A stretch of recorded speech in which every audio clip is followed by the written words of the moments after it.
Welcome back friends. मैं सब professor Ashok और हम स्टडी कर रहे हैं mathematical logic very first chapter from mathematics part 1।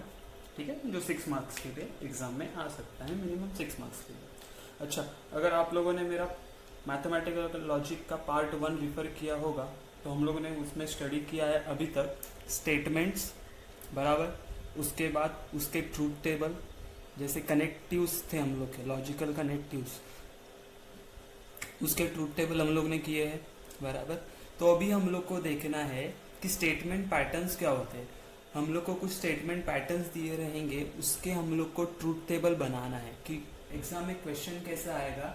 The prepare truth table for a given statement patterns. Okay, prepare truth table for a given statement patterns. वो कितने marks के लिए आ सकता है? 2 to 3 मार्क्स के लिए ये क्वेश्चन आ सकता है, जैसे नंबर ऑफ वेरिएबल्स और जैसे नंबर ऑफ स्टेटमेंट्स उसमें है। ठीक है, तो पहले हम लोग देखते हैं स्टेटमेंट पैटर्न क्या होते हैं। तो स्टेटमेंट पैटर्न मतलब क्या होता है? तो प्रॉपर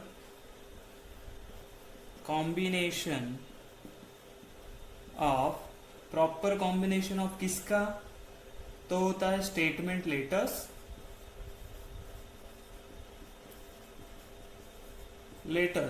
प्लस कनेक्टिव्स।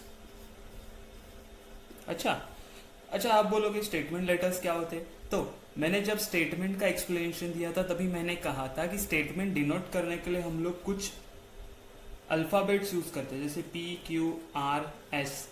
ये इसे कहा जाता है स्टेटमेंट लेटर्स, बराबर। और कनेक्टिव कौन से थे हमारे? तो कनेक्टिव कौन से थे? नॉट, एंड, और, इम्प्लीकेशन एंड डबल इम्प्लीकेशन, बराबर। ये याद है। इन दोनों का जो प्रॉपर कॉम्बिनेशन रहता है उसे हम लोग क्या कहते हैं? स्टेटमेंट पैटर्न, बराबर। फॉर एग्जाम्पल, अगर मैंने बोला कि P एंड Q, बराबर, P एंड Q एक स्टेटमेंट पैटर्न है। और क्या हो सकता है? तो P इम्प्लाइज Q हो सकता है, या फिर मैं बोलूँ नेगेशन P और Q। ये सब क्या हो गए? स्टेटमेंट पैटर्न्स है। हर एक अलग अलग स्टेटमेंट पैटर्न्स है। समझ में आ रहा है कि स्टेटमेंट पैटर्न क्या होता है? ये proper combination of statement letters and connectives, बराबर है। तो स्टेटमेंट लेटर्स होते हैं मेरे कि PQRS, ये जो है वो। उसके बाद में जो कनेक्टिव्स होते हैं वो क्या है? नेगेशन है, एंड है, और इम्प्लीकेशन एंड डबल इम्प्लीकेशन। तो ये है वो हमारे उसके एग्जाम्पल्स। क्या आपको समझ में आया? तो चलो अभी हम लोग देखते हैं कि कोई स्टेटमेंट पैटर्न दिया है, उसका ट्रूथ टेबल कैसे प्रिपेयर करना है।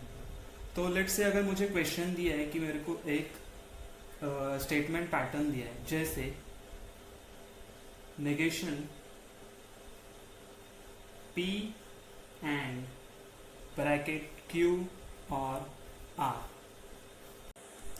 तो हमें क्या करना है? ये जो स्टेटमेंट पैटर्न दिया है उसका ट्रूथ टेबल प्रिपेयर करना है। तो कितने स्टेटमेंट्स है? 3 स्टेटमेंट। तो केसेस कितने होंगे? A। तो पहले हम लोग क्या करते हैं? ये P Q R। उसके बाद यहाँ पे क्या दिया है उन्होंने? Q और R का ट्रूथ टेबल बनाएंगे। उसके बाद ये पूरे ब्रैकेट का जो P एंड Q और R का बनाएंगे। उसके बाद जो फाइनल है वो negation of P and Q और R। ठीक है, इसका हम लोग टेबल बना लेंगे। तो इसको सॉल्व कैसे करना है? मैंने क्या बोला था? 3 स्टेटमेंट तो कितने केसेस रहेंगे मेरे पास? अगर 3 स्टेटमेंट है तो मेरे पास केसेस रहेंगे 8। तो 8 का हाफ कितना होता है? 8 का हाफ होता है 4। तो क्या करेंगे? 4 times T and 4 times F। अच्छा, 4 टाइम्स F, इसका हाफ कितना होगा? तो 2। तो 2 टाइम T, 2 टाइम है, 2 टाइम T, 2 टाइम F। अच्छा, उसके बाद 2 का हाफ 1, तो 1 time T F T F T F and T F। ठीक है, इतना समझ में आया। अभी मुझे क्या फाइंड आउट करना है? Q और R। ये स्टार्ट करने से पहले मैं आपको रिकलेक्ट करा देता हूँ सब ट्रूथ टेबल। अच्छा, नेगेशन में क्या होता है? नेगेशन में होता है अगर मेरा ट्रू रहेगा तो उसका नेगेशन क्या हो जाएगा, उसका नेगेशन हो जाएगा, अगर ट्रू है तो उसका नेगेशन क्या हो जाएगा, फॉल्स। अगर वो फॉल्स है उसका नेगेशन क्या हो जाएगा, ट्रू। उसी तरह एंड का टेबल हम लोग ने क्या था, एंड में क्या था, ये हो गया नेगेशन के लिए। एंड में हम लोग ने क्या देखा था, तो एंड में था अगर एक भी दोनों ट्रू होंगे तो ही true, if both are true then only मेरा आंसर ट्रू होगा, अदरवाइज क्या आएगा, अदरवाइज फॉल्स आएगा, बराबर है। अच्छा, उसके बाद था और का, और में क्या होता है, एक भी टी रहेगा, बराबर, एक भी टी रहेगा तो मेरा आंसर क्या आएगा, ट्रू। या फिर ऐसे याद रख सकते हो कि if both statements are false then only false, otherwise true. ये हो गया और के लिए। अच्छा, इम्प्लीकेशन के लिए क्या था, इम्प्लीकेशन कि अगर T इम्प्लाइज F रहेगा तो ही फॉल्स, अदरवाइज क्या रहेगा, अदरवाइज ट्रू रहेगा, बराबर है। क्या ये याद है सबको। दूसरा लास्ट था डबल इम्प्लीकेशन। डबल इम्प्लीकेशन में क्या था, if both are same, if both same then true, otherwise false. याद रहेगा, इतना सब याद रखेंगे तो भी हम ये पूरा टेबल, ट्रूथ टेबल आराम से प्रिपेयर कर सकते हैं। अच्छा, तो अभी क्या है, जैसे हमने बोला Q और R, इन दोनों को हम लोग को देखना है।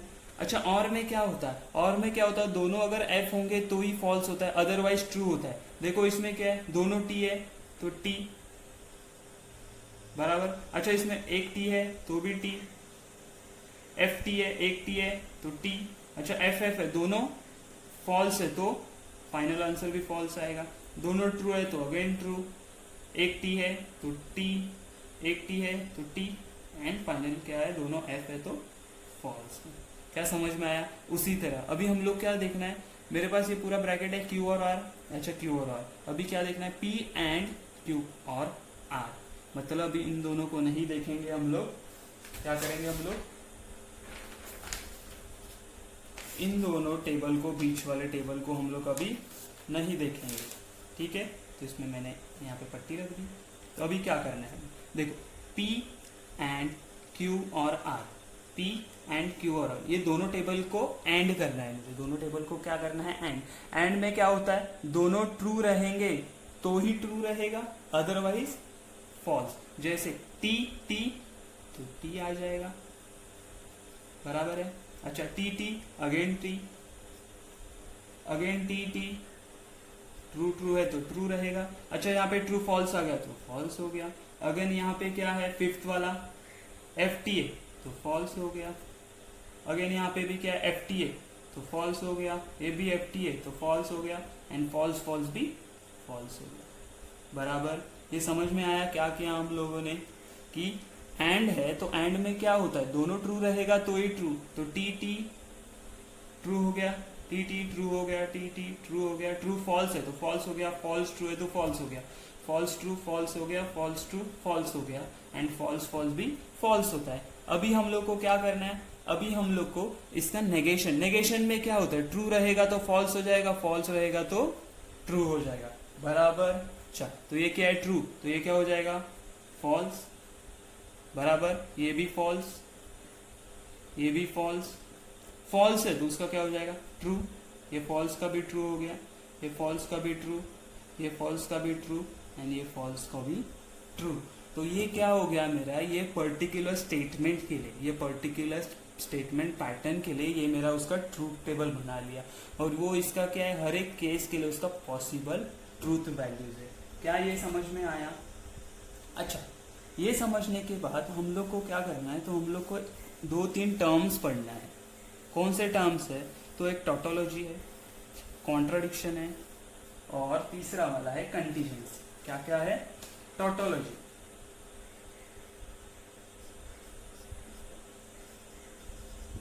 बराबर, टोटोलॉजी, ओके, टोटोलॉजी। उसके बाद आता है कॉन्ट्राडिक्शन,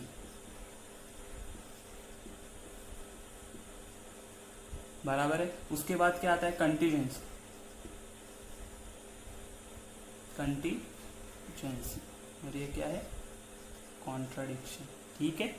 अच्छा, टोटोलॉजी मतलब क्या होता है, बराबर। अभी मैंने क्या बोला, हर एक स्टेटमेंट के लिए हमारे पास ये उसका फाइनल पॉसिबल वैल्यूज है, बराबर। ये क्या है मेरे पास, फाइनल पॉसिबल वैल्यूज है, बराबर। अच्छा, तो टोटोलॉजी क्या होता है, statement pattern whose truth value is true for all possible values। मतलब मैंने क्या बोला, ये स्टेटमेंट पैटर्न का ये ऑल पॉसिबल वैल्यूज है, बराबर। तो जब कोई स्टेटमेंट पैटर्न का ऑल पॉसिबल वैल्यूज अगर ट्रू रहेगा, क्या रहेगा, ऑल ट्रू रहेगा, क्या रहेगा, ऑल ट्रू रहेगा, तो उसे हम लोग क्या कहेंगे, ऑल ट्रू रहेगा तो वो हो गया टोटोलॉजी। अगर ऑल फॉल्स रहेगा, ऑल अगर फॉल्स रहेगा, क्या रहेगा, फॉल्स रहेगा, तो वो क्या बन जाता है, कॉन्ट्राडिक्शन, बराबर।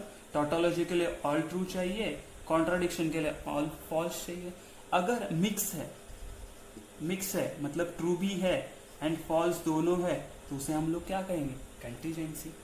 क्या समझ में आ रहा है, टोटोलॉजी मतलब all possible value for that particular statement pattern is all true. अगर ऑल फॉल्स रहेगा तो कॉन्ट्राडिक्शन हो जाता है, और क्या मिक्स रहेगा, ट्रू फॉल्स, जैसे ये वाला है, ये स्टेटमेंट पैटर्न क्या है, कंटीजेंसी, बराबर, कंटीजेंसी है। क्यों, इसमें एफ भी है और ट्रू भी है एंड फॉल्स भी है। क्या समझ में आया, तो ये होता है हमारा एक टेबल प्रिपेयर करना for a particular statement pattern, ठीक है। तो अभी हम नेक्स्ट टॉपिक देख रहे हैं, क्वांटिफायर्स। तो there are two types of quantifiers, हम लोग को दो टाइप्स के क्वांटिफायर देखने हैं। फर्स्ट इज यूनिवर्सल, कौन सा है, यूनिवर्सल क्वांटिफायर, बराबर। दूसरा है एग्जिस्टेंशियल, कौन सा है, एग्जिस्टेंशियल क्वांटिफायर, ठीक है, कौन सा, एग्जिस्टेंशियल। अच्छा, दोनों का मतलब क्या है वो हम लोग देख लेते हैं, ठीक है। Quantifiers, to types of quantifiers, universal quantifiers and existential quantifier. Universal का मतलब क्या होता है, फॉर ऑल वैल्यूज, क्या होता है उसका मतलब, फॉर ऑल वैल्यूज। और उसका जो सिंबल है उसको हम लोग ऐसा लिख सकते हैं जैसे उल्टा ए, ऐसा उल्टा A, this is the universal quantifier, और उसका ये सिंबल हो गया। उसी तरह एग्जिस्टेंस क्या होता है, एग्जिस्टेंशियल मतलब क्या होता है, देयर एग्जिस्ट। यूनिवर्सल मतलब मैंने क्या बोला कि फॉर ऑल वैल्यूज, अगर कोई मैंने एग्जांपल लिया तो उसके वो स्टेटमेंट वो सारे वैल्यूज के लिए ट्रू है, ऐसे वो बोल रहे हैं, बराबर।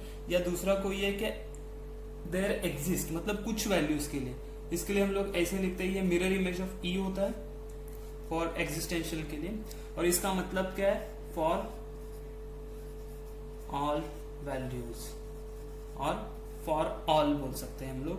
और इसके लिए क्या बोलेंगे, देयर एग्जिस्ट, देयर एग्जिस्ट, ठीक है। ये चीजें हम लोग को याद रखनी है कि यूनिवर्सल मतलब for all values and existential मतलब देयर एग्जिस्ट। जैसे मैं यूनिवर्सल का एक एग्जांपल लेता हूं, लेट्स सी, मैंने कहा कि इफ एक ए मेरे पास सेट है ए, उसमें क्या वैल्यूज 1 2 3 4 5 एंड 6 एंड 7, ठीक है।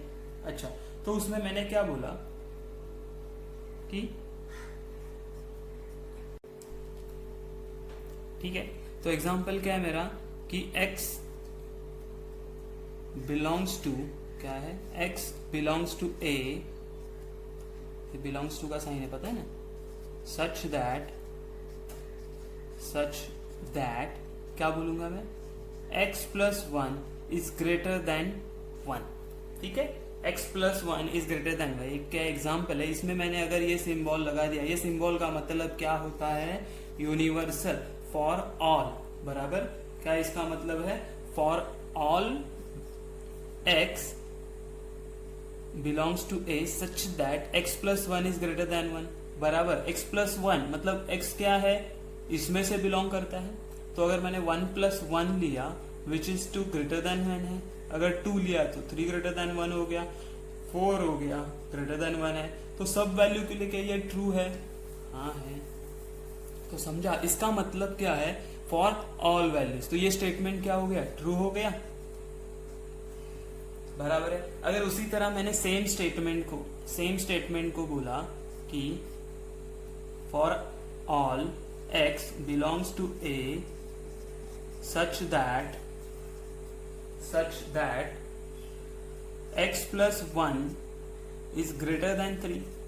अच्छा, x plus one is greater, अभी मैंने अगर वन प्लस वन ऐड किया तो कितना होता है, two is greater than three है क्या? नहीं, ये फॉल्स हो गया, बराबर। हाँ, अगर मैंने यहाँ पे फॉल्स हो गया, अगर मैंने यहाँ पे टू लिया तो two plus one is three हो गया, थ्री ग्रेटर देन थ्री, इसके लिए भी फॉल्स है, बराबर। या फिर उसके आगे मैं क्या लग सकता हूं, थ्री लिया तो ये कितना हो जाएगा, फोर। अगर मैंने थ्री लिया तो क्या होगा, three plus one is equal to four, greater than three है। हाँ, इसके लिए ट्रू हो गया। मतलब क्या, ये फॉर और वैल्यूज के लिए ट्रू नहीं है, ये फॉर ऑल वैल्यूज के लिए ट्रू नहीं है। तो इसको मैं चेंज करके बराबर कैसे कर सकता हूं, तो मैं ऐसे कहूंगा there exist x belongs to a such that there exist such that x plus one greater than three, बराबर है। मतलब कौन से वैल्यूज है, तो ग्रेटर देन थ्री के आगे वाले जो भी वैल्यूज है उसके लिए ये स्टेटमेंट ट्रू है। तो देयर एग्जिस्ट ऐसे बोल सकता हूं। क्या समझ रहा है कि नहीं समझ रहे, बराबर। इसका मतलब होता है फॉर ऑल, एंड एग्जिस्टेंशियल मतलब होता है there exist some values exist करते हैं। इसमें हम लोग क्या कहेंगे, सम वैल्यूज एग्जिस्ट करते हैं। तो ये सम वैल्यूज कौन से यहाँ पे आएंगे, तो 3, 4, 5, 6 एंड 7 ये वैल्यूज है। लेकिन पहले 1 एंड 2 वैल्यूज इसमें इंक्लूड नहीं हो सकते। क्या समझ रहा है। और जो स्टेटमेंट में, जिस स्टेटमेंट में क्वांटिफायर्स यूज किए जाते हैं, वो स्टेटमेंट को हम लोग क्या कहते हैं, क्वांटिफाइड स्टेटमेंट। क्या बोलते हैं, क्वांटिफाइड स्टेटमेंट। इसके बाद हमें देखना है ड्यूअलिटी या ड्यूअल। क्या देखना है हमें, ड्यूअल। ठीक है, तो हमें अभी ड्यूअल फाइंड आउट करना है। तो ड्यूअल क्या होता है, किसी भी स्टेटमेंट का ड्यूअल कैसे फाइंड करें। तो ड्यूअल के कुछ रूल होते हैं, कोई भी स्टेटमेंट का ड्यूअल फाइंड आउट करने के कुछ रूल होते हैं। क्वेश्चन कैसे आता है, तो write the duals of each of the following. ठीक है, मतलब जो स्टेटमेंट दिया है उसके ड्यूअल फाइंड आउट करो। ये 1 मार्क क्वेश्चन होता है। ओके, कितने मार्क्स के लिए आएगा, 1 मार्क के लिए ये क्वेश्चन आएगा। तो पहले इसके रूल देखते हैं हम लोग क्या है। रूल मतलब क्या, कि लॉजिकल कनेक्टिव्स जो हम लोग यूज करते हैं, जैसे अगर एंड होगा तो इसका ड्यूअल क्या मिलेगा मुझे, इसका ड्यूअल होगा और का ड्यूअल क्या होगा, एंड। तो ये हमें इंटरचेंज करना पड़ता है। दूसरा क्या होता है कि जो हम लोगों ने पढ़ा टॉटोलॉजी एंड कॉन्ट्राडिक्शन, बराबर। टॉटोलॉजी एंड कॉन्ट्राडिक्शन, इसको हम लोग क्या कहेंगे, स्मॉल टी और इसको स्मॉल सी। तो अगर एक स्टेटमेंट है उसमें अगर मुझे टॉटोलॉजी दिया हुआ है तो उसका ड्यूअल होगा कॉन्ट्राडिक्शन, अगर कॉन्ट्राडिक्शन दिया है तो उसका ड्यूअल होगा टॉटोलॉजी। ये रूल बस हमें ध्यान में रखने हैं। उसके बाद बहुत इजी है किसी भी स्टेटमेंट का ड्यूअल करना। ठीक है, तो हम लोग एग्जांपल देख लेते हैं। फॉर एग्जांपल, अगर मुझे स्टेटमेंट दिया कि फर्स्ट स्टेटमेंट लेट से P और Q, तो इसका ड्यूअल क्या होगा, इसका ड्यूअल क्या होगा, तो इसका ड्यूअल होगा P and Q as it is रहने वाले, उसमें कोई चेंज नहीं होने वाला, बराबर। P and Q as it is रहेंगे, उसमें चेंज नहीं होगा। जो ये और था वो क्या हो जाएगा, एंड। उसी तरह अगर मैं दूसरा स्टेटमेंट लूं कि let's say T and P. तो इसका ड्यूअल क्या मिलेगा मुझे? टी। टी मतलब टोटोलॉजी होता है। टोटोलॉजी का मैंने क्या बोला था कि ड्यूअल में क्या हो जाएगा? सी। सी मतलब कॉन्ट्रडिक्शन। ये एंड है, एंड का क्या हो जाएगा? और पी का पी एज इट इज रहेगा। तो ये समझ में आया कि ड्यूअल मतलब क्या होता है। ड्यूअल मतलब बस मुझे ये दो रूल याद रखने हैं कि अगर और होगा तो एंड हो जाएगा, एंड होगा तो और हो जाएगा। T interchanges with C. C मतलब contradiction, C changes with T which is a tautology. तो ये समझ में आया ड्यूअल क्या होता है। ये मैक्स टू मैक्स 1 मार्क के लिए, या फिर अगर कुछ कॉम्प्लेक्स रहेगा तो 2 मार्क के लिए क्वेश्चन आएगा। ठीक है। इसके बाद हमें देखना है कि कोई भी सेंटेंस या कोई भी स्टेटमेंट है उसका नेगेशन कैसे करना है। कोई भी स्टेटमेंट है उसका नेगेशन कैसे करेंगे। तो ठीक है, ड्यूअल समझ में आया। तो हम लोग देखते हैं नेगेशन कैसे होगा। क्या देखना है हमें अभी? Negation of statement. ठीक है, नेगेशन ऑफ स्टेटमेंट। नेगेशन का रूल वैसे भी हम लोग ने पहले पढ़ा था कि ट्रूथ टेबल में क्या बोला था, अगर ट्रू होगा तो क्या हो जाता है उसका? फॉल्स। वैसे ही हम लोग स्टेटमेंट, लेट्स से कि पी स्टेटमेंट है, इसका नेगेशन क्या होगा? इसका नेगेशन क्या होगा? नेगेशन, तो वो नेगेशन पी होगा। इसको रीड कैसे करेंगे हम लोग? Negation P. ठीक है। या दूसरा क्या रहेगा? नेगेशन, ये तो पी का नेगेशन है। नेगेशन ऑफ नेगेशन पी कैसे बोलेंगे? नेगेशन ऑफ नेगेशन पी वो क्या हो जाएगा? वो हो जाएगा सिर्फ पी। क्यों? नेगेटिव है। जैसे हम लोग बोलते हैं ना कि -1 है, -1 ऑफ -1 क्या हो जाता है? 1 हो जाता है ना, पॉजिटिव हो जाता है। उसी तरह नेगेशन ऑफ नेगेशन पी वो क्या हो जाएगा? पॉजिटिव पी, मतलब सिर्फ पी हो जाएगा। ठीक है। अगर हमारे पास और है, अगर हमारे पास और है तो वो किस में चेंज हो जाएगा? वो चेंज हो जाएगा एंड में। अगर मेरे पास एंड है तो वो क्या हो जाएगा? और हो जाएगा। ये चीजें मुझे ध्यान में रखनी है। क्या? कि पी का नेगेशन क्या होगा? Negation P. Negation of negation P क्या हो जाएगा? पी। और रहेगा तो उसका क्या हो जाएगा? एंड। ये अगेन सेम रूल, ड्यूअल जैसे ही मुझे ये रूल याद रखने हैं। तो ये समझ में आया। ठीक है। इसका हम लोग एग्जाम्पल देख लेते कि क्या है और कैसे करना है इसका नेगेशन। जैसे मैंने एक स्टेटमेंट लिया, लेट्स से नेगेशन पी और क्यू, इसका मुझे नेगेशन फाइंड आउट करना है। तो क्या बोलेंगे? नेगेशन इज, क्या हो जाएगा? मैंने क्या बोला था? नेगेशन मतलब इसे अगर मैंने ब्रैकेट दे दिया तो ये क्या हो जाएगा? नेगेशन पी क्यू बराबर, ये नेगेशन दोनों को जाएगा। इसको हम लोग ऐसे इक्विवेलेंट करते हैं। ठीक है, इक्विवेलेंट, ये तीन इक्वल टू होते हैं, इसको क्या बोलते हैं हम लोग? इक्विवेलेंट। तो नेगेशन जब अंदर जाएगा तो कैसे मिलेगा? Negation P. अच्छा, और का क्या होगा बोला मैंने? और का हो जाएगा एंड। तो एंड बराबर, और का क्या हो जाएगा? एंड। और क्यू का क्या हो जाएगा? नेगेशन क्यू बराबर। अच्छा, मुझे क्या पता है कि नेगेशन ऑफ नेगेशन पी क्या होता है? पी। वापस चेंज नहीं करना है, पहले ही हम लोग ने चेंज किया है, तो ये एंड का एंड ही रहेगा, एंड नेगेशन क्यू। तो इसका नेगेशन क्या आ गया? P and negation Q. क्या समझ में आ रहा है? और एक एग्जांपल लेते हैं कि जिसमें थोड़ा सा कॉम्प्लेक्स कुछ हो। ठीक है, कि जैसे अगर मैंने बोला कि पी नेगेशन क्यू और आर। ठीक है, चलेगा? चलो, तो इसका कैसे होगा? अगेन सेम, अभी मैं वापस नहीं लिखूंगा नेगेशन इज, डायरेक्ट हम लोग सॉल्व करेंगे। ये पूरे इसको नेगेशन देना है हम लोग को, इसको पूरे इसको नेगेशन देंगे तो कैसे होगा? स्क्वायर ब्रैकेट में नेगेशन क्यू और आर। ठीक है, चलो ओके। अभी क्या हो जाएगा? ये ब्रैकेट के अंदर चला जाएगा तो पी को मिलेगा, लेट्स से इक्विवेलेंट बोल दो इसको। नेगेशन पी ब्रैकेट में चला गया, ये एंड था वो क्या हो जाएगा? और ये पूरे ब्रैकेट को नेगेशन मिलेगा बराबर, ये पूरे ब्रैकेट को नेगेशन मिलेगा ना। अभी स्क्वायर ब्रैकेट की जरूरत नहीं है हमें बराबर। चलो, ये नेगेशन पी का as it is negation P रहेगा।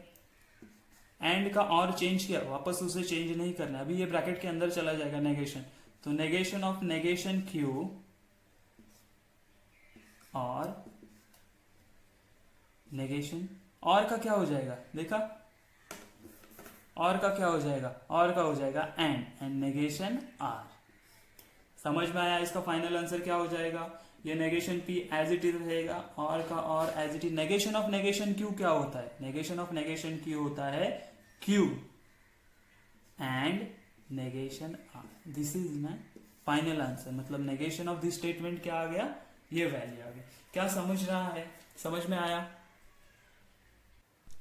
ठीक है। तो हम लोग ने एंड और कंजंक्शन एंड डिसजंक्शन का चेक किया कि उसका नेगेशन क्या होता है। तो हमें अभी फाइंड आउट करना है कि P इम्प्लाइज Q का नेगेशन, नेगेशन मतलब क्या है, यहाँ मैं नेगेशन साइन अप्लाई कर दूंगा, तो इसका नेगेशन क्या आता है। हम लोग ने एंड और का देखा कि जब एंड होता है तो वो कन्वर्ट हो जाता है, इसका नेगेशन हो जाता है और, एंड और रहेगा तो इसका नेगेशन हो जाता है एंड, बराबर। लेकिन P इम्प्लाइज Q का मुझे पता नहीं है, इम्प्लाइज और डबल इम्प्लीकेशन और बाई डायरेक्शनल का, बाई कंडीशनल का मुझे पता नहीं है। तो उसके लिए हम लोग एक चीज ध्यान में रखेंगे, एक आइडेंटिटी है जिसे कंडीशनल लॉ या बाई कंडीशनल लॉ कहते हैं। जैसे कंडीशनल लॉ क्या होता है कि व्हेन आई से P implies Q, P implies Q, उसका मतलब क्या होता है, उसका मतलब होता है नेगेशन P और Q, क्या, नेगेशन P और Q, ये हम लोग को याद रखना है, इसे कंडीशनल लॉ कहते हैं, ठीक है। अच्छा, बाय कंडीशनल लॉ क्या होता है, P डबल इम्प्लाइज Q, इसका मतलब क्या होता है, तो P इम्प्लाइज Q क्या होता है, P इम्प्लाइज Q एंड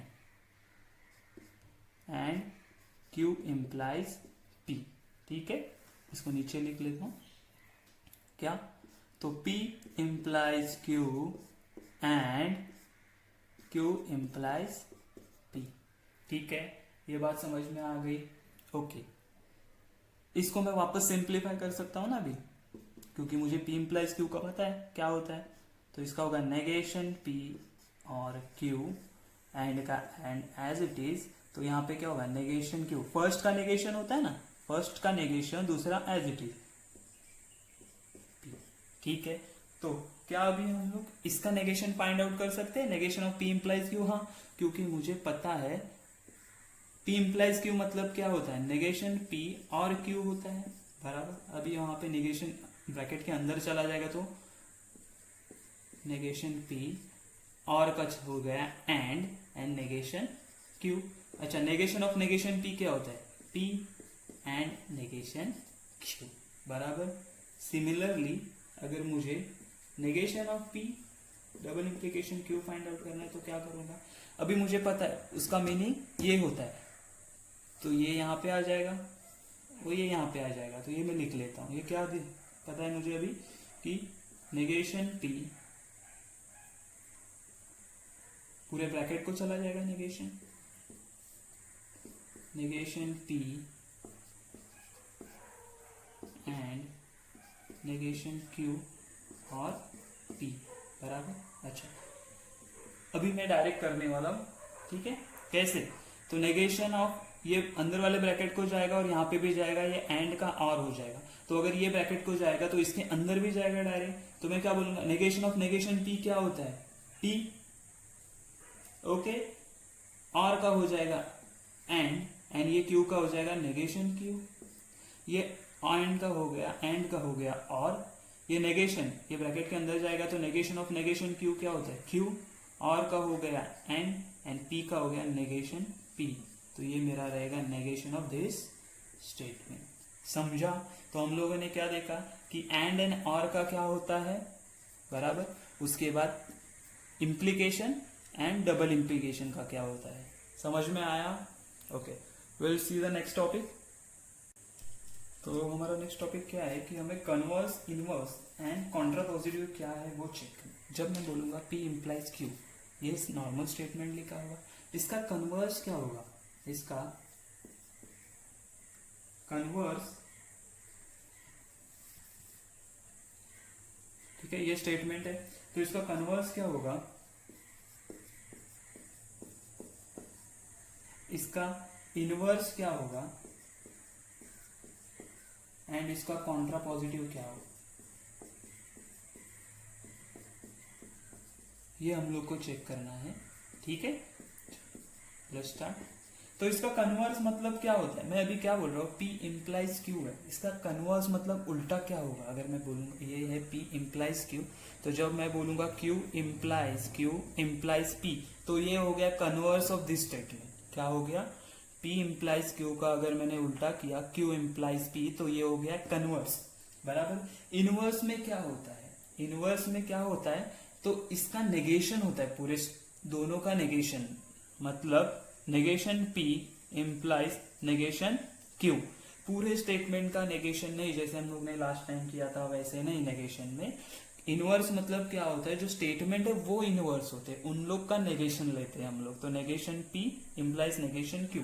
अच्छा, कॉन्ट्रा पॉजिटिव क्या होता है, जो इनवर्स है, जो इनवर्स है उसका जो कन्वर्स होता है, जो इनवर्स है उसका जो कन्वर्स होता है, मतलब नेगेशन Q नेगेशन P, वो होता है कॉन्ट्रा पॉजिटिव। बराबर है, ठीक है।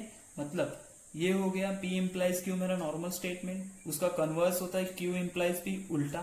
जब मैं दोनों स्टेटमेंट को नेगेटिव कर दूं तो उसका वो इनवर्स हो जाता है, और इनवर्स का जब मैं कन्वर्स करता हूं तो वो होता है मेरा Contra positive for this particular statement. Okay, हमारा नेक्स्ट टॉपिक है अलजेब्रा ऑफ स्टेटमेंट। तो मैं यहाँ पे वीडियो पॉज कर रहा हूँ, तो आप इसका एक स्क्रीनशॉट ले लो। अच्छा, ठीक है। ये लॉज हम लोग को रिमेम्बर करने हैं, ये याद करके रखने हैं हर चीज़ में, हर सॉल्व कर जब ट्रूथ टेबल हम लोग बनाएंगे स्टेटमेंट पैटर्न का, तो ये यूज होने वाला है। ठीक है, चल। तो फर्स्ट कौन सा है, आइडेंटिपोटेंट लॉ। उसका कहना क्या है कि जब मैं सेम स्टेटमेंट का उसी स्टेटमेंट के साथ एंड ऑपरेशन करूंगा, बराबर, मतलब P एंड P क्या होगा, इज इक्विवेलेंट टू P। कैसे, जैसे मैंने बोला, फॉर एग्जाम्पल अगर मेरा स्टेटमेंट ट्रू है तो ट्रू एंड ट्रू क्या होगा, ऑफ कोर्स ट्रू ही होगा। फॉल्स एंड फॉल्स क्या होगा, ऑफ कोर्स फॉल्स ही होगा। बराबर। तो P एंड P ट्रू हो तो वो ट्रू हो जाएगा, फॉल्स हो तो फॉल्स, तो वही आता है। उसी तरह अगर मैंने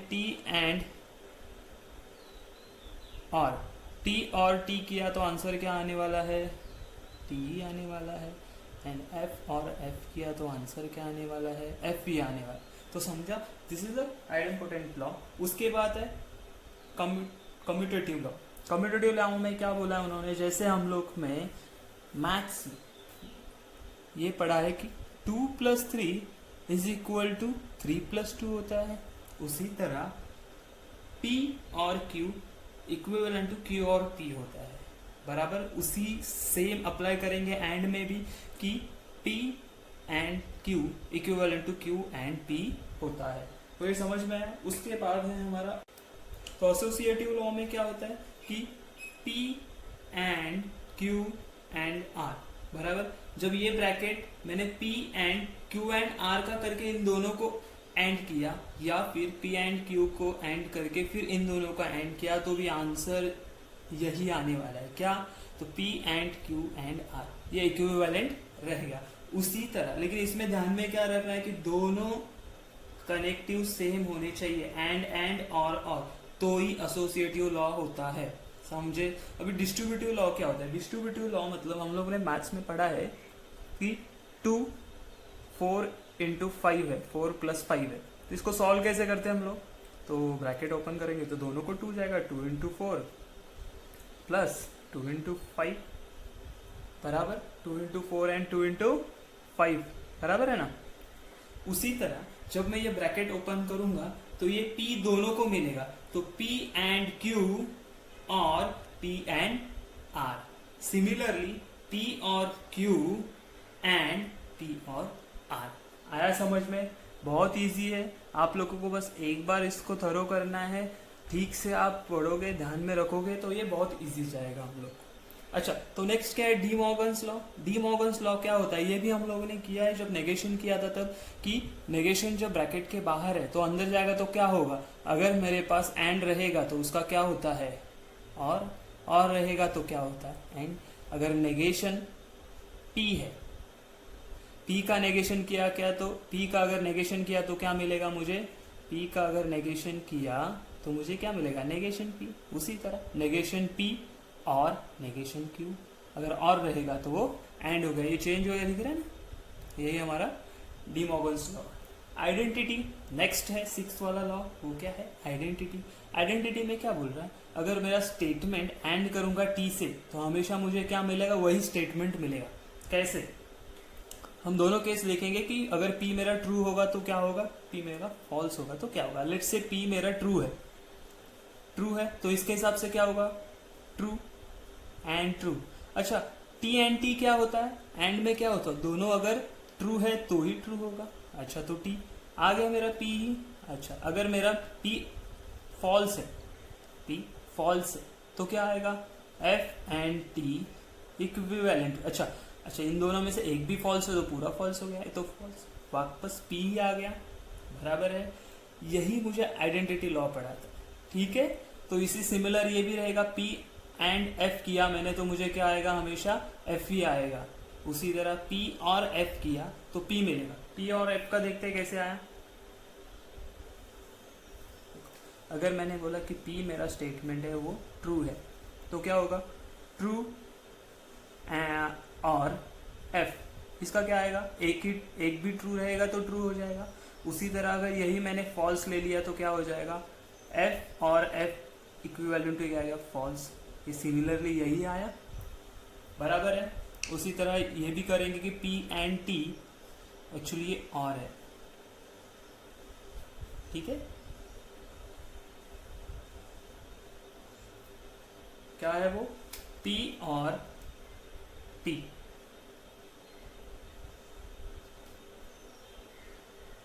p और t इक्विवेलेंट टू क्या आएगा, हमेशा t, बराबर है। इसके बाद आता है कॉम्प्लीमेंट लॉ।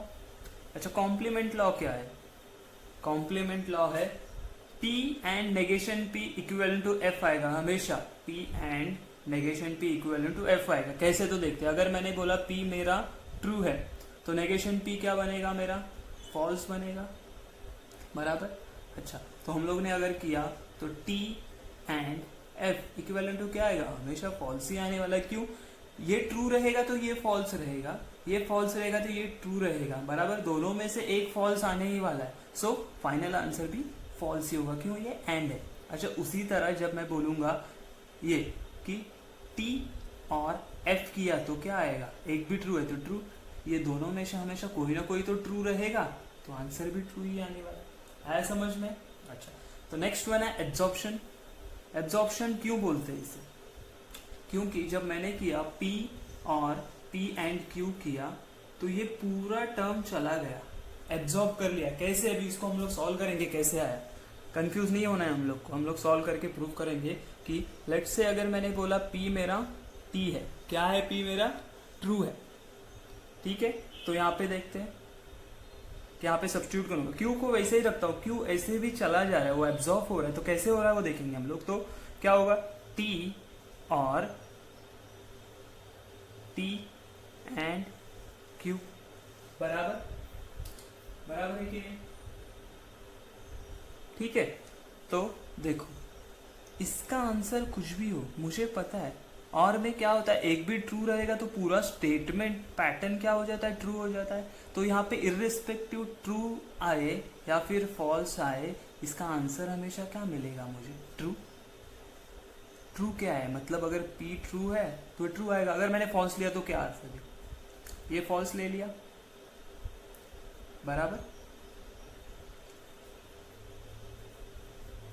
फॉल्स ही है, एंड क्यों है। अच्छा, यहाँ पे देखो ये फॉल्स है और में क्या, कोई भी ट्रू। अच्छा, ये ट्रू आ सकता है क्या, नहीं आ सकता। क्यों, ये एंड है, एंड के एंड है और ये एफ है। अगर एंड में एक भी फॉल्स हो गया तो पूरा स्टेटमेंट फॉल्स होता है। तो ये फॉल्स एंड फॉल्स क्या होगा, फॉल्स। आ गया वापस हमारे पी पे, आया समझ में। उसी तरह इसका भी हम लोग कर सकते हैं, सेकेंड वाला। आया समझ में, बहुत ईजी है, एक बार ट्राई करो। नहीं समझेगा तो मुझे कमेंट बॉक्स में आप वापस पूछ सकते हैं, मैं अलग से वीडियो करके डाल दूँ, ठीक है। ठीक है। तो लास्ट के दो हमारे लॉज है, conditional law and bye conditional law. ये हम लोग ने अभी देखा था नेगेशन ऑफ स्टेटमेंट में कि ये क्या है, ये लॉ है सीधा कि P implies Q equivalent to negation P और Q। ये हम लोग ट्रूथ टेबल करके भी प्रूव करेंगे, तो ये सेम ही आने वाला है। अगर आपको डाउट है तो इन दोनों का अलग से ट्रूथ टेबल बनाइए और उसको कंपेयर करके देखिए, वो सेम ही है, ठीक है। उसी तरह बाई कंडीशनल में क्या था कि P डबल इम्प्लाइज Q मतलब क्या होता है, P implies Q and Q implies P। उसी तरह इसको हम लोग कंडीशनल लॉ यहाँ पे यूज करेंगे तो मुझे क्या मिलेगा, नेगेशन P और Q एंड नेगेशन Q और P। बराबर आया समझ में। ये तो हमारा पूरा अलजेब्रा ऑफ स्टेटमेंट खत्म हो गया। 10 के 10 लॉ, 10 के 10 लॉ आपको अच्छे से याद करके रखने हैं। एक बार सॉल्व कीजिए, आपको बराबर समझ में आएगा। जैसे आप आगे ट्रूथ टेबल सॉल्व करेंगे तो आपको ये यूजफुल होगा। ओके।